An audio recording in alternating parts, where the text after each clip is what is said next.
Hello students, एक बार फिर से आपका हमारे यूट्यूब चैनल एपी एडुटेक में स्वागत है। तो स्टूडेंट्स, अभी तक हमने गुरुत्वाकर्षण चैप्टर में गुरुत्वीय स्थिर ऊर्जा तक जो है आपको बताया था। तो इस वीडियो में आपको गुरुत्वीय त्वरण जी तथा गुरुत्वीय त्वरण जी गुरुत्वीय त्वरण जी तथा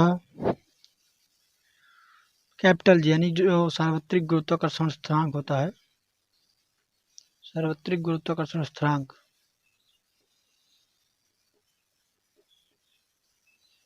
स्थिरांक में संबंध क्या है वो बताएंगे।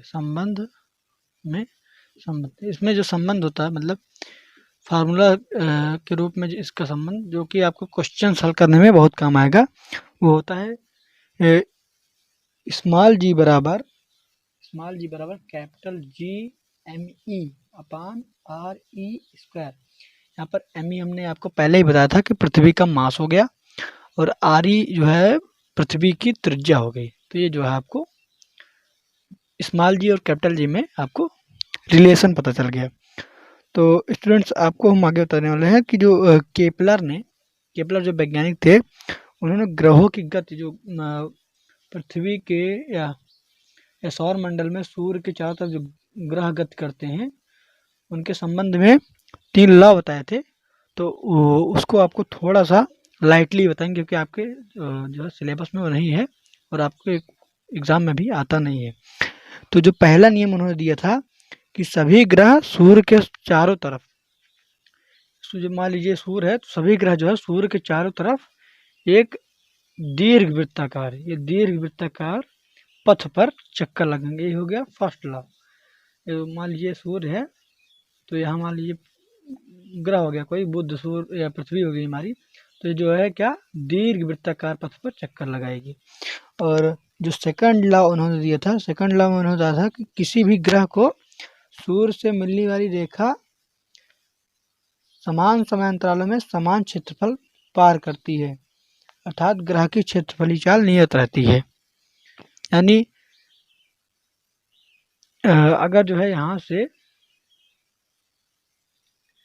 ये क्षेत्रफल ये जाए, एक टाइम पीरियड ये हो गया। अगर इतने ही सेम टाइम पीरियड में अगर इधर देखा जाए, ये टाइम पीरियड अगर इधर देखा जाए तो ये और ये, तो ये जो दोनों का जो है एरिया होगा वो क्या होगा, सेम होगा।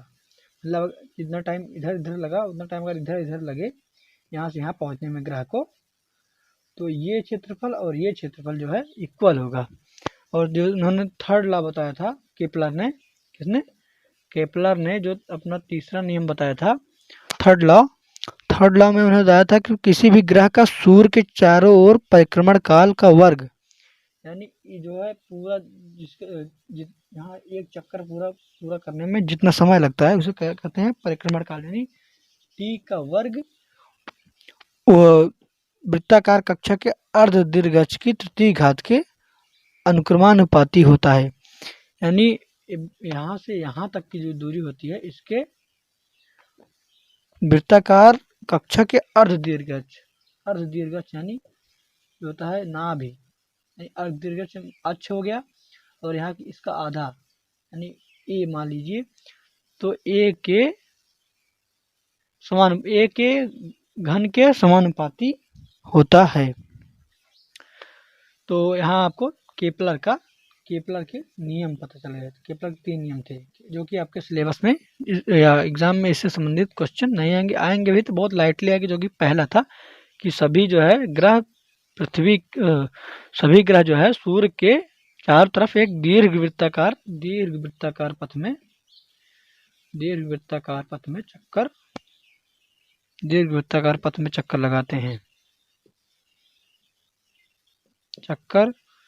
लगाते हैं।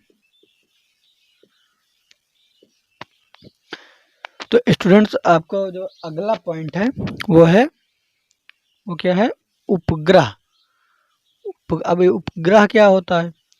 तो स्टूडेंट्स, जैसे सूर्य के चारों तरफ चक्कर लगाने जैसे सूर्य के चारों तरफ ना एक जब सूर्य के चारों तरफ बुध, शुक्र, पृथ्वी, मंगल ये सब चक्कर लगाते हैं ना, सब ग्रह हैं, तो सूर्य के चारों तरफ चक्कर लगाते हैं, तो ऐसे जो ग्रह हैं बुध, शुक्र, पृथ्वी, मंगल से, तो उनके चारों तरफ भी कुछ कण, सौरमंडल के कुछ कण चक्कर लगाते हैं। कण यानी छोटे ग्रह समझ लीजिए, तो वो भी चक्कर लगाते हैं। जैसे पृथ्वी है, पृथ्वी सूर्य का चक्कर लगाती है, और पृथ्वी के चारों तरफ क्या चक्कर लगाता है? चंद्रमा।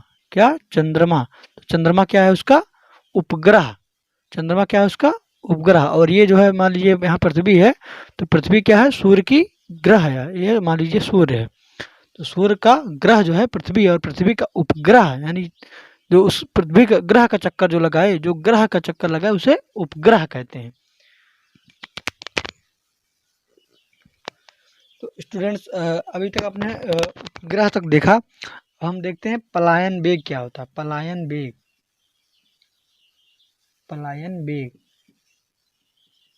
पलायन वेग वह वेग होता है, पलायन वेग वह वेग होता है जो पृथ्वी के चारों तरफ, मैंने आपको पहले बताया था कि एक गुरुत्वीय क्षेत्र होता है। उस गुरुत्वीय क्षेत्र को, मान लीजिए पृथ्वी है, उसके चारों तरफ एक गुरुत्वीय क्षेत्र है, गुरुत्वीय क्षेत्र है।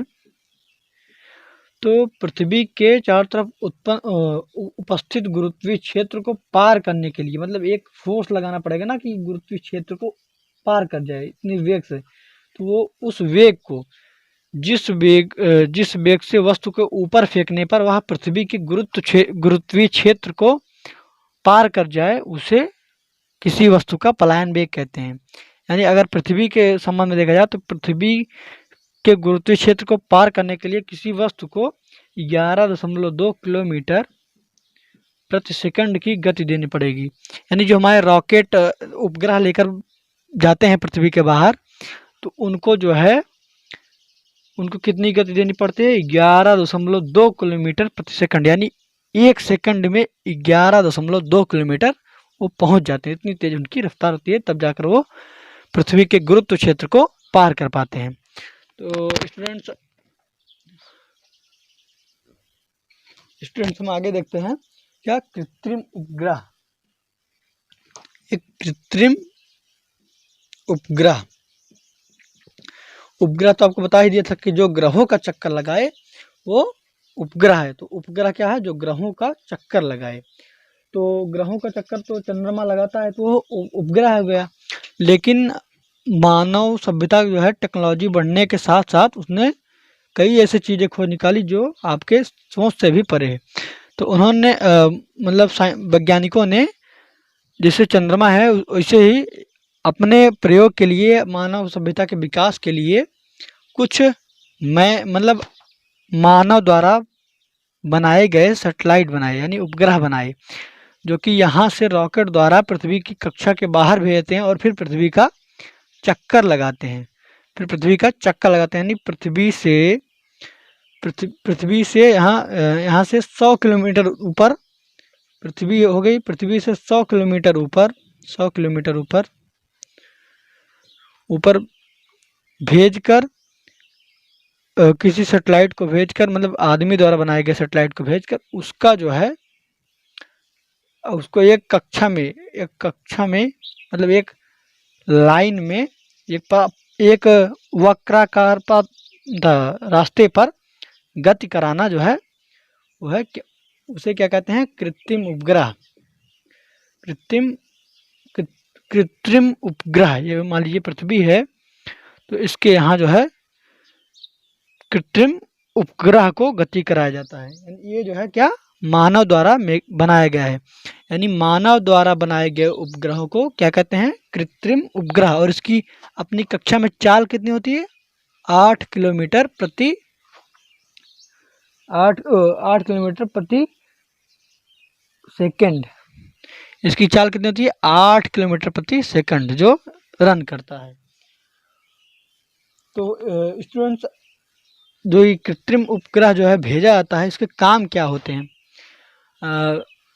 जैसे कि हम लोग जैसे इंटरनेट पे ढूंढते हैं कि हमारे जो है इस क्षेत्र का, एक मतलब कोई क्षेत्र, हमारे जैसे क्षेत्र का तापमान क्या है, हमारे क्षेत्र का मौसम क्या है, तो ये कृत्रिम उपग्रह जो है ऊपर भेजे जाते हैं, इसीलिए जिससे जाकर वो पृथ्वी के वायुमंडल के ऊपर से उस वायुमंडल में हो रही हलचलों को पैमाना द्वारा हम उसको मैपिंग कर सकें और उसको दर्शा सकें, और टेक्नोलॉजी द्वारा हमें बता सकें कि आने वाले समय में हमारे क्षेत्र का, हमारे देश का जो है, देश का मौसम कैसा रहेगा। और एक मतलब जो मान लीजिए हमारा भारत देश है, तो वो अपनी सीमाओं की सुरक्षा के लिए भी कुछ सैटेलाइट, कुछ कृत्रिम उपग्रह आसमान में भेजता है, यानी पृथ्वी की चक्कर लगाने के लिए भेजता है, जिससे वो जो है अपने सीमाओं की सुरक्षा कर सके, सीमाओं की सुरक्षा कर सके। ऊपर से वो जो है कैमरा द्वारा चारों तरफ सीमाओं को देखते रहते हैं। इसी कार्य के लिए हमारे सैटेलाइट का प्रयोग किया जाता है। तो आज के वीडियो में इतना ही स्टूडेंट्स। आगे के आने वाली वीडियोस को आप ज़रूर देखिएगा, जिससे आपको गुरुत्वाकर्षण बल चैप्टर का जो है एनालिसिस मिलेगा। जो बाकी बचे टॉपिक्स हैं उसमें आपको बताया जाएगा। यदि स्टूडेंट्स आपको ये वीडियो, हमारे जो पढ़ाने का तरीका अगर आपको अच्छा लगा, तो आप हमारे वीडियोस को लाइक कर सकते हैं और हमारे चैनल को आप सब्सक्राइब कर लीजिए, कि जिससे आपको हमारे चैनल के जितने भी वीडियोस आएंगे नए, उसको आपको जानकारी मिलती रहेगी और हमारे और आप में जो है गुरु शिष्य का संबंध बना रहेगा। Thank you students, bye bye. अगले वीडियो के लिए थैंक्स।